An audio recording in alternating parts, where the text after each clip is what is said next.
What's going on, everyone? Graydon here at the LPM podcast. Thank you so much for joining us. We got a great guest today. We have Dave Palumbo in the building. What's going on, Dave? Hey, not a whole lot, but thank you for having me on, and great to be here. I'm really glad that we got to catch up with you. We've been doing some conversations recently about masterpieces, been looking at a lot of these sets that have been coming out. You recently worked on Marvel Platinum. That's right. Yeah, a friend of 5 mine pieces for that one.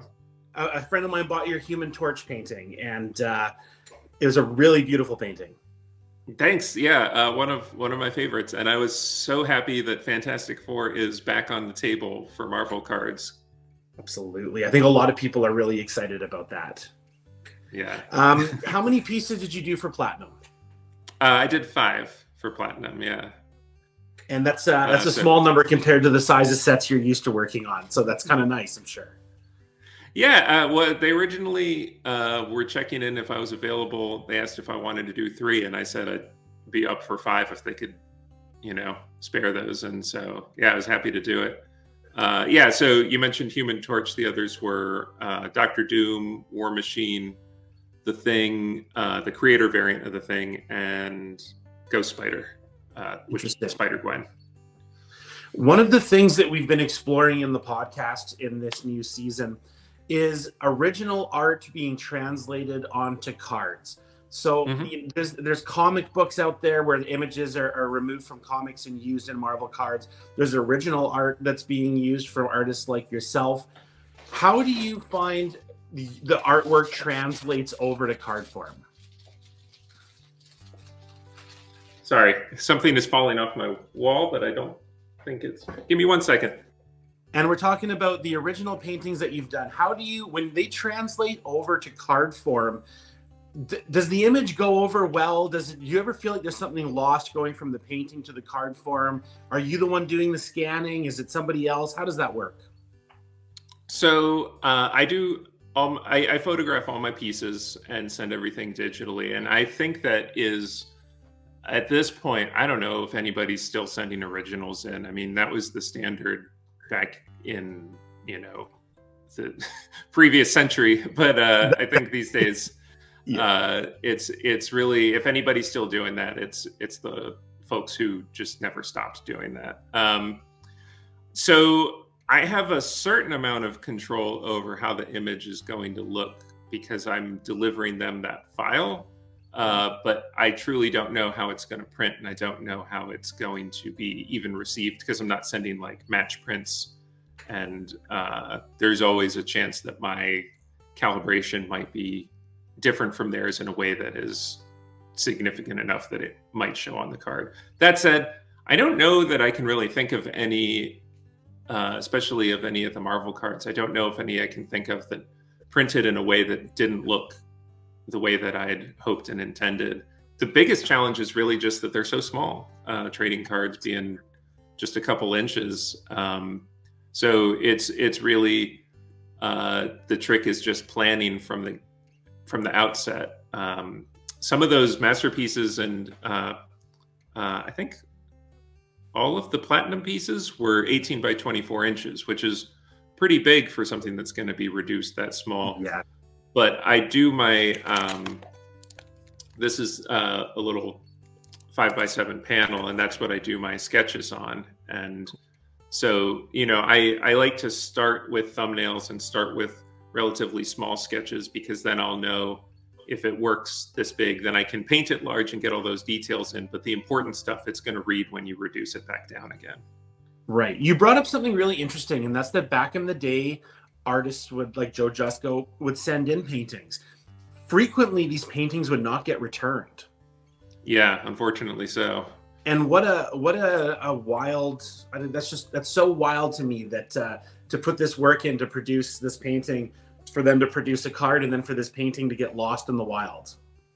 Yeah, and I mean, it was a really different landscape as far as the market for originals. I don't know, like in the 90s, I think that was probably picking up some. I've talked to folks who were in the industry earlier than that, where it just wasn't even a consideration, I think, for a lot of people to hold on to those originals, which would be worth a great deal of money now. Yeah. I think that, I'm not sure if this is 100% true, but I do believe it to be that Frank Frazetta was kind of the one who made that the industry standard to return art. That prior to that, publishers, when they would like magazine book covers and things like that, the artist would send in the work and it was just considered to be discardable. And Frazetta made it a policy that he wanted to have all of his originals returned. And when, with the clout that he had to bring, he was able to kind of, you know, make sure that that happened. And when that became the norm for him, I think it started becoming the norm for others until it eventually just became standard practice. Yeah, I don't think anybody holds originals anymore. Yeah. Right. In the industry that you work in, is there an artist or a group of artists that are your favorites? Like, who is it that you look up to in this world? Ooh, that's a dangerous question because it's a lot, and I'm always worried about leaving people out. Let's go with your top 5. Let's go top 5. Make it easy. Top 5 painters? Yeah. Yeah, let's go top 5 painters. I think that, well, I'll try to limit this to people who are illustrators or at one time worked in illustration. Sam Weber and Jeremy Geddes are 2 names that come to my mind as folks whose work I just really clicked with right away. And I feel like they have some similarities between the 2 of them. But they both work in this very kind of like moody, monochromatic, and high realism way that just, for whatever reason, always really appealed to me. I think that, to be put on the spot. I hate being put on the spot too, so don't feel bad. No. I think that Michael Whalen is another one that is a really kind of important influence, and his work is also very tight. And I think that N.C. Wyeth, who is going back about 100 years now, is an important influence. And his work might have been what made me start exploring the idea of loosening up a little bit and embracing something a little bit more kind of painterly and brushy, which is how, when I was in school, my teachers were trying to teach me to paint, and I wasn't interested then. But it was some years down the line that became something that I wanted to do. And that last one is tough because it's hard to pick. Yeah. You don't have to pick if you don't want to.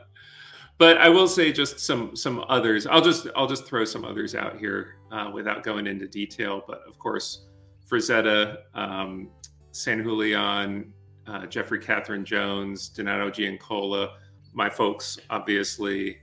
I was wondering if they were going to make your Robert list. McGinnis. Oh, I mean, of course. To be honest, like, I don't think there's another artist who could come even close to as influential on me as they have been in so many different ways. In a way, I kind of think because I'm so close to their work, I maybe engage with it differently than I do other artists. It's almost like, I don't know. It's almost like it's in a different category in my head. But I learned so much from them. That's a great word for it. So category. So anybody watching this right now that's kind of wondering what on earth we're talking about, Dave's mother is Julie Bell, who did the 1996 Marvel Masterpiece set, as well as a variety of other fantasy paintings and Marvel products as well. So on that topic, were you present for any of the paintings being done in 1996 for the Masterpiece set? Yeah. I believe I was in middle school at the time, or maybe not quite. Let's see. It came out in 96. They were probably painting those 95.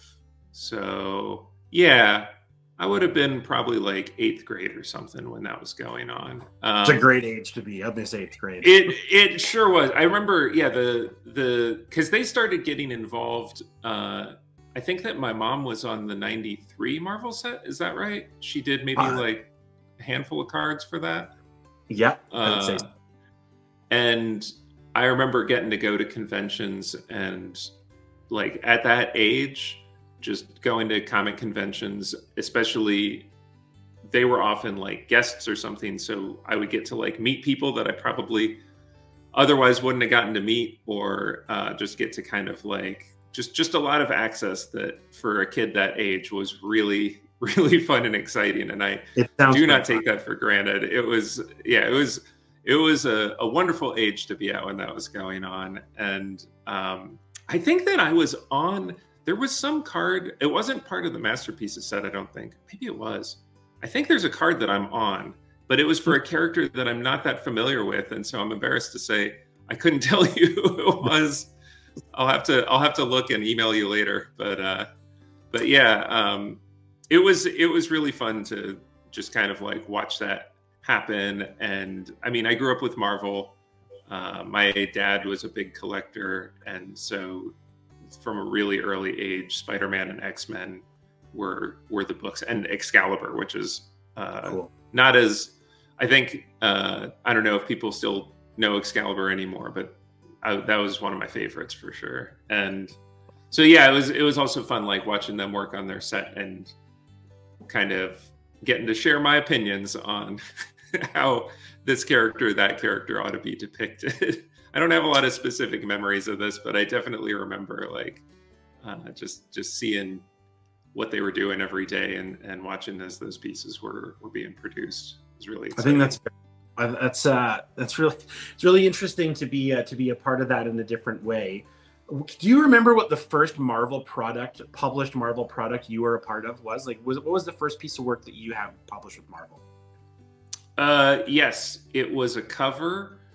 I only have done 2 covers for Marvel. I would love to do more, but I have not had the opportunity to do any recently. But it was the Scar Son of Hulk, I think I want to say issue 12 or 11.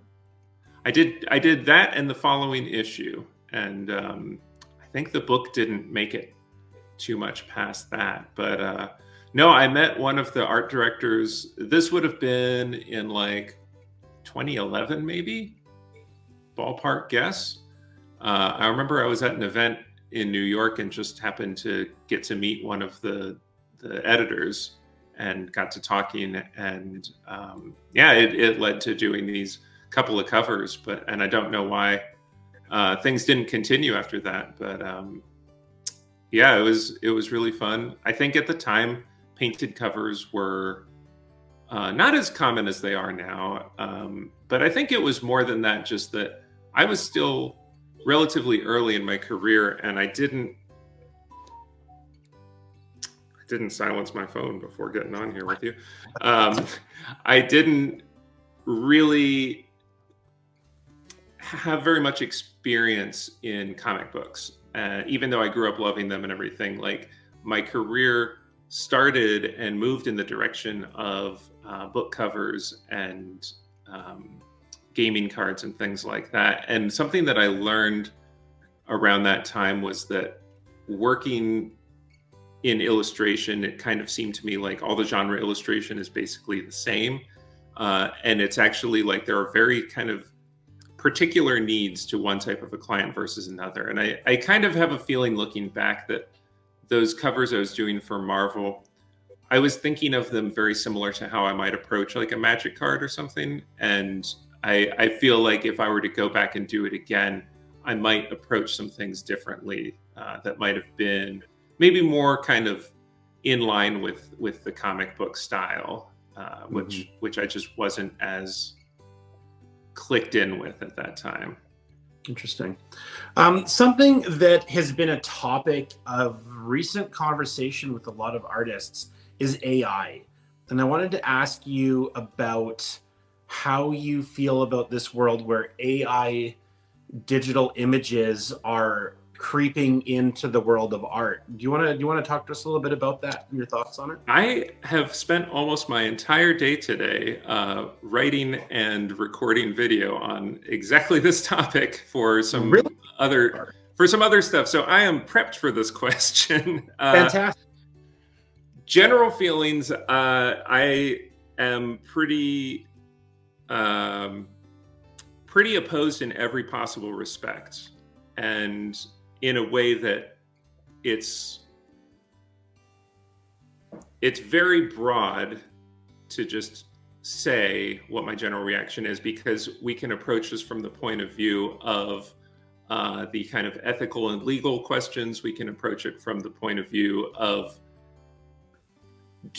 how do I feel it impacts artists, whether they are working artists, seasoned working artists, or people who are just starting out and want to get into doing art, and how I feel it affects like culture broadly, which I think are all kind of like different considerations.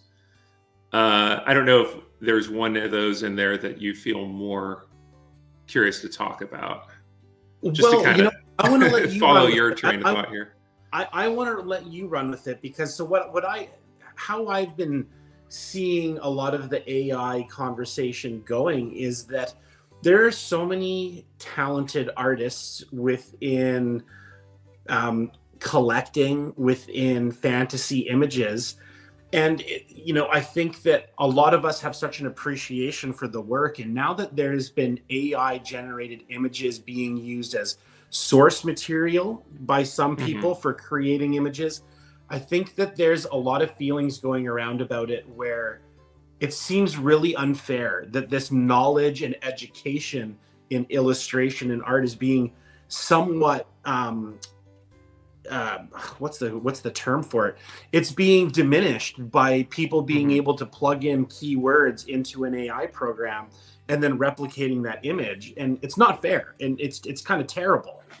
So I think that my first response to that is I have been a bit dismayed at how I think that I overestimated the general public's savviness. And I think that this is a common experience that a lot of people are having now, where they're seeing people sharing images that, to a person who is used to either creating or looking at images very closely, there's certain tells and certain traits that make AI images just immediately jump out. And often for me, I don't like to say with certainty, but I'll see something and I'll be like, this feels very much off. And, exactly. And then it's like you can go look for the little, telltale signs in there. But either way, to me, it almost feels like motion smoothing with the soap opera effect on TV sets, where when TV manufacturers started introducing this feature that was supposed to, I think it's really ideal for watching sports and things, where it gives everything a very like high definition, high reality quality to it. But if you then go and watch a movie, which is shot in 24 frames a second, it makes everything look like a cheap BBC television series. And it blows my mind that there are people who can't see it. Like, the first time I saw that, it looked horrible to me. And I think that there are still people I know who, to them, they don't see it. It doesn't register. And I'm seeing the same thing with AI. I will say,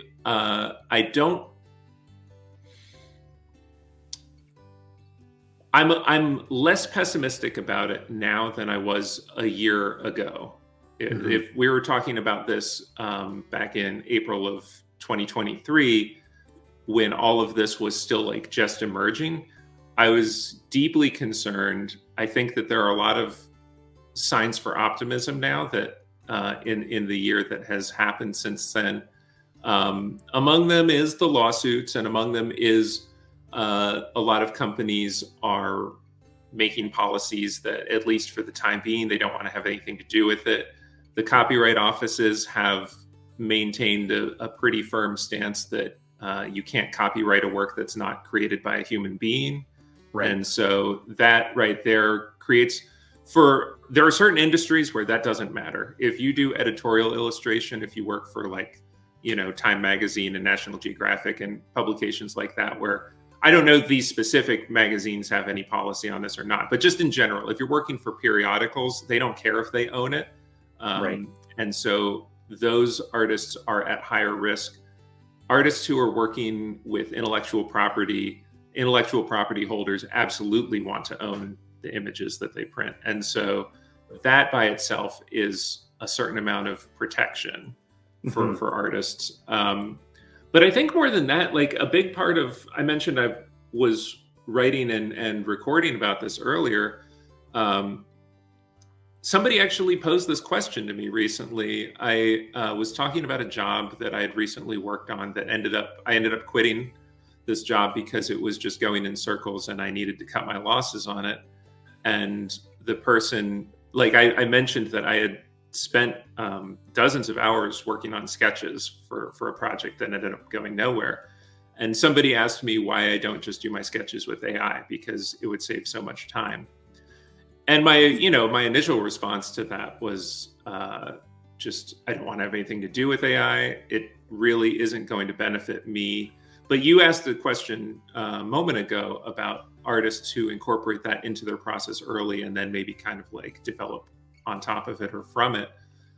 And now that I've had some days after this person posed this comment, this question to me, I've had some days to think about it. And it really feels to me like the way that the AI works is it's aggregating like millions and millions of images and producing kind of like what predictive text, basically. It doesn't have a clue what it's doing. There's no meaning or understanding.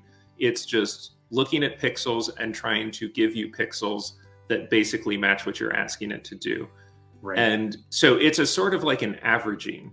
And in doing that, any artist who wants to work in freelance illustration needs to stand out. We all need to have some kind of clear identity to what we do. And if you basically, give like seed your personal vision to having AI doing part of the work for you, all you're doing is giving away those things that make your work unique, because it's a button and anyone can push it. And if any person, no matter how much, no matter anything, no matter what their experience is, no matter what their personal opinions and thoughts and aesthetic is, we all have access to that button and we can all push the button and get the same result. And so if you start bringing that into your work, all you're doing is giving up the stuff that makes you interesting.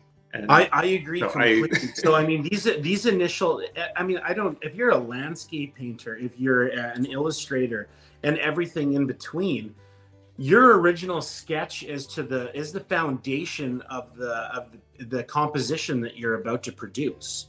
So absolutely, skipping this process, and I'm just speaking for myself here, but skipping this fundamental process and neglecting your education and your instinct and your natural talent as an artist and just using an AI image, it's exactly what you said. It seems to just take away from everything. It just seems I don't even consider it lazy. It's counterproductive as from a trained artist view. Yeah. And I feel for people who, and I can understand, there are people who feel like they either they're pressed for time. We're all pressed for time. It's a tough business.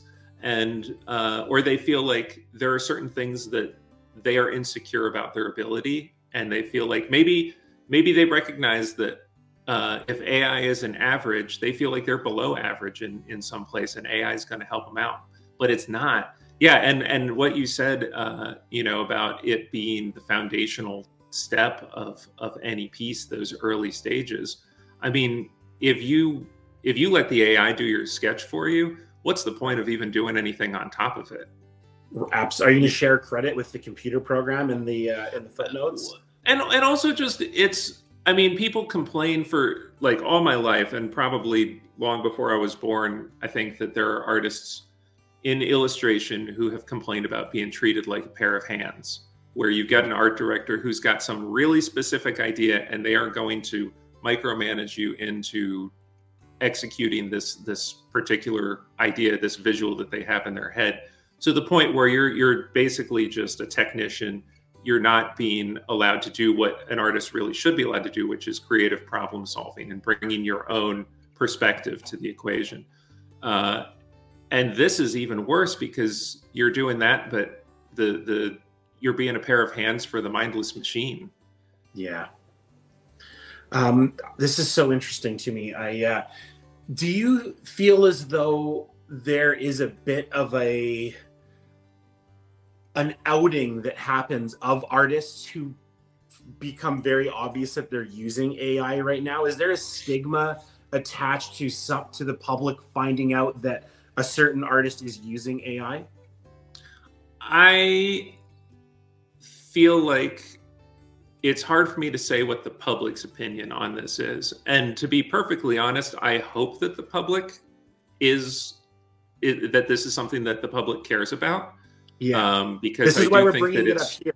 This is why we're bringing it here, because we do care, and more people I think that it's I think it's really detrimental to the industry. I feel like I'm recapping all the stuff that's going to be in this other video that I'm putting out, but something that really bothers me is that I've noticed that a lot of tech companies that disrupt existing industries, the whole way that their business model functions is to have deeper pockets so that they can undercut and compete at unrealistic price points until they put the existing businesses out of business. Mm-hmm. And I think that and then once that happens, then they can start raising prices and reducing services, which is why we get commercials in our Amazon Prime subscriptions now and things like that, because they have to become profitable eventually once they've wiped out their competition. And right. I have a feeling that that is basically what the whole AI thing is about. I don't know. I'm not saying this in a backroom conspiracy kind of way. I think more of just in a general business kind of way. Make this product as fast and recklessly as you possibly can. Get it out there for free or as close to free as you possibly can. And just, be ready to bleed money until enough people are shaken out of the industry because they can't afford to compete. Right. And then they've captured the industry, and then they own it. And then all the money that was going to all of the creators who had been working independently around the world, doing all the different projects, creating all the art and culture of the world, is now owned by a couple of tech companies. And that's a horribly bleak future. And I'm happy to say at this point, I don't think that we are headed towards that, but I think that is what they want. You're scaring me. I think that's what the business model is built on happening. But I'm heartened to see that people are not into that. So this comes back. You asked a question, and I feel like I got way off on a tangent about, are people ostracized for doing these things? I don't know if I could point to an example of that is somebody I know personally. And I don't know very. No. But it's just to say. But I am aware. I forget the artist's name, but there was this very recent story about the DC Comics covers, and I've been following that a little bit. I do not know enough about the artist in question to comment on that specifically, but I do feel like it is. I don't know what DC's contract is, but I can relate this to clients that I have worked for, because this recently happened with Dungeons and Dragons, with Wizards of the Coast. I believe that was what caused them to implement an explicit policy of not using AI in your work.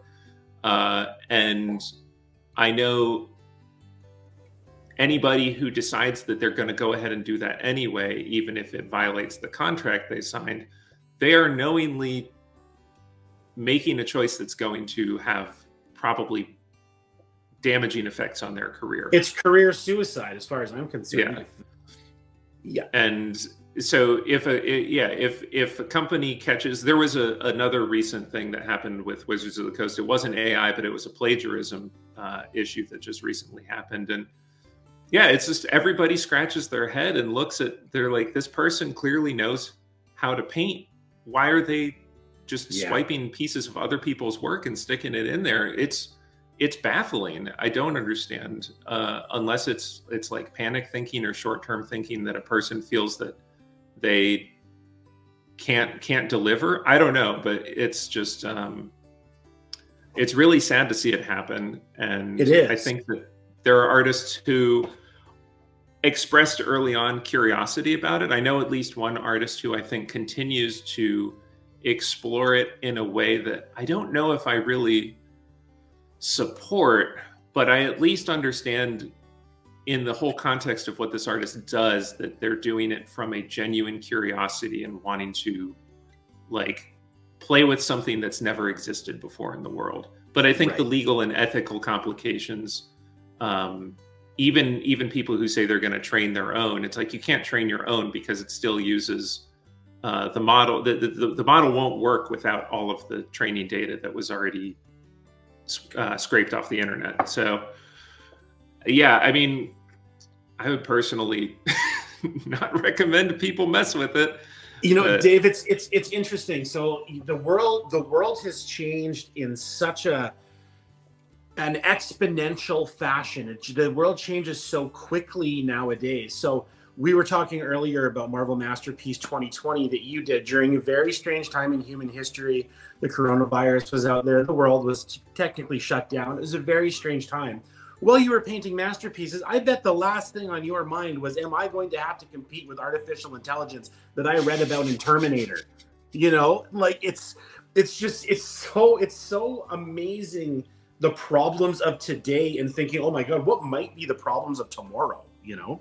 I mean, I think that like a lot of other people who, I don't know if illustration is in the category of white collar job, but I guess I would suppose it is, or like people who work in like lawyers, people who, I think that there's a lot of industries right now that thought of themselves as pretty secure and future proof and suddenly realized that they are not. And I was one of those people. I always thought, you know, if you do your best work and you communicate well with your clients and treat people right and generally like maintain a good reputation, your name is your resume in this business, and you will always have a job moving forward as long as you can do those things. And yeah, this past year and a half, 2 years has been the first time that I've had cause to question that. And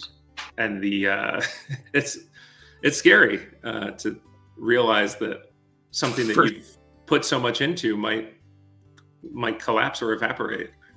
So you've brought up how the business end of this, trying to get a product produced at the cheapest possible value in order to muscle out your competition. On the narrow focus of trading cards, why would somebody pay a premium price such as for Marvel Masterpieces or Marvel Premiere if the work was done by AI? Why on earth would the consumer want to open up their wallet and part with their hard-earned money on something that was kind of whipped together in a way? You know, to me, like you were saying, like wondering what trying to gauge the public's reaction or dismay with this topic is really hard. But I think that people who appreciate artists' art in trading cards are going to be very concerned about this, if not immediately, when they start paying for a product and then find out that multiple items on it were influenced by artificial intelligence, as opposed to somebody with a background in illustration and education. I mean, I would hope that that doesn't become a common thing. So far, there's a lot of indications to show that it is not. And I think the next year or so is going to be really interesting. Another thing that concerned me a year ago that concerns me less now was the idea that it's grown so fast and it's going to only speed up at this point. But my understanding is that they have actually basically stolen as much images as exist, and they're running out of training data to feed the thing. And I don't That's know called if AI it can writer's block.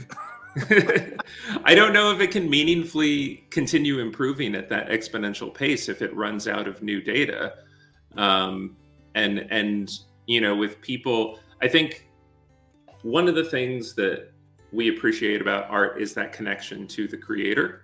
Even if we don't know a whole lot about who is making the work, like I think when people, you think of artists who have really specific styles, like Mike Mignola, for whatever reason, comes to mind as a person who, he does a really distinctive thing in his work.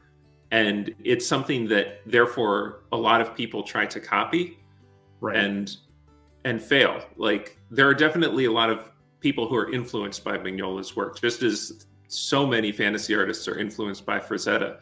But there's not another Frazetta, there's not another Mignola. And it's because the surface treatment is really not the substance of the work. It's the person behind it. Right. Something I experienced in other art forms, let's use graffiti as an example. When I would see lettering that was clearly done from a font, it was impressive to see because it was beautiful lettering.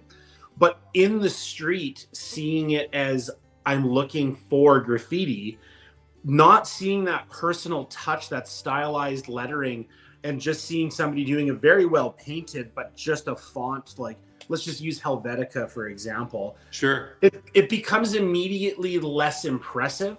The quality of the painting is definitely there. I understand the skill that went into producing that image, but the creative element of it isn't there. And when I see lettering and there's little imperfections and this, that, and there, it makes me feel like it was done by a very human person. It makes you feel like you don't know what to expect. I think that's one of the problems with the fonts or anything that is so sanded down like that, is that it's very corporate and it's very safe and predictable. And safe and predictable has its place, but when you're looking at street art, you don't want safe and predictable. You want exciting and unexpected. That absolutely. So you know, on the topic, I mean, I think that AI is going to be influencing, like this podcast is typically about trading cards, but there's an entire realm of creatives out there, like you were saying, industry people who are concerned about what the future of their industry looks like as a result of AI being so readily available and so cheap.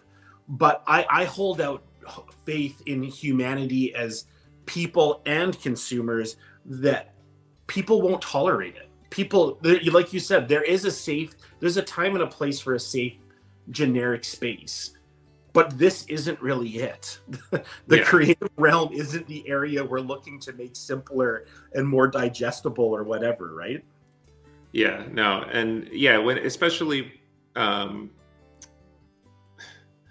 think the more of it that people see, the less impressive it gets. Yes. I think the first time we saw it, it was like, holy shit, a computer did this? How does this, you know? And then you see more and more of it, and it's feel like, okay, it's kind of, it's all fine. It's fine, but dude, AI is so last month. It's not exciting. And I mean, every once in a while, I might see an AI piece that I have to begrudgingly say, like, there's something enjoyable about, you know, but I definitely think that it is, I mean, sterile might be a way to put it. Just basically, it's missing a human touch.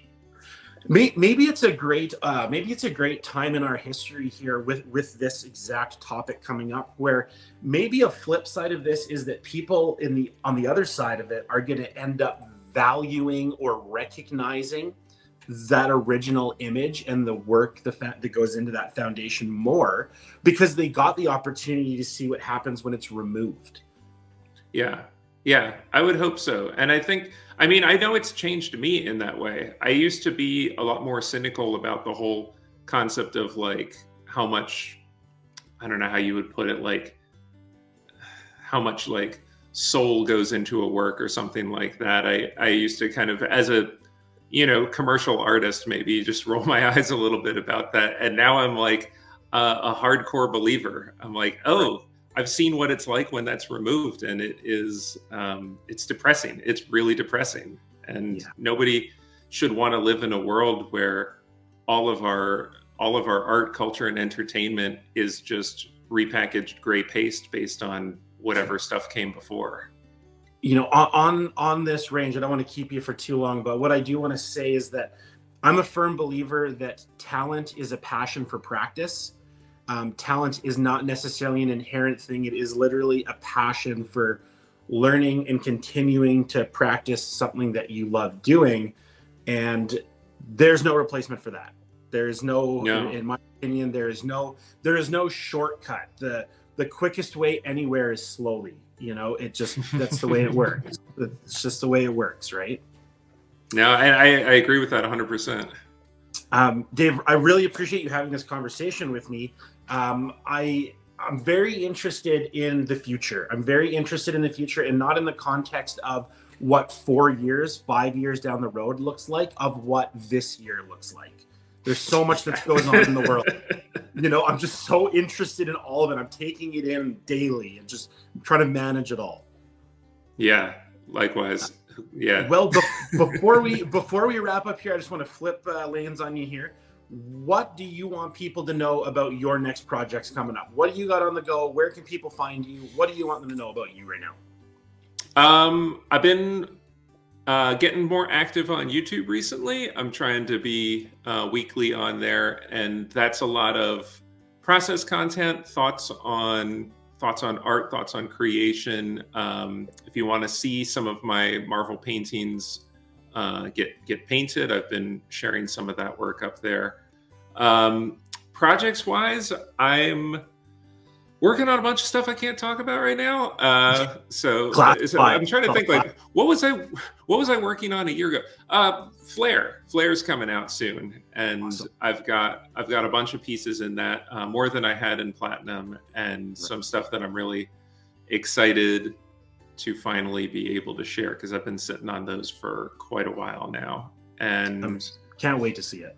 Yeah, I know people might have questions. People have asked, is there going to be a book for Masterpieces? I can't announce anything, but I have been on a journey, and I hopefully will be able to talk about that soon as well. So, oh, I can't wait to hear about that.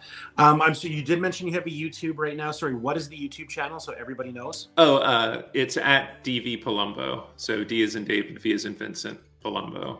And, okay, so everybody right now, you need to go over there and you need to subscribe to that channel and like every video on there right now, please and thank you. I'm going to add a link to where you can find Dave on socials and where you can find his YouTube channel in the description of this. So you can just drop down there, check it out, and follow him. And Dave, thank you so much for doing this episode with me. I really appreciate it. Yeah, thanks for having me on. It's been great. This is an awesome conversation. We got to do this again sometime, man. Absolutely, anytime. Okay, thanks everybody. Thanks for watching, and we'll catch up soon, everyone.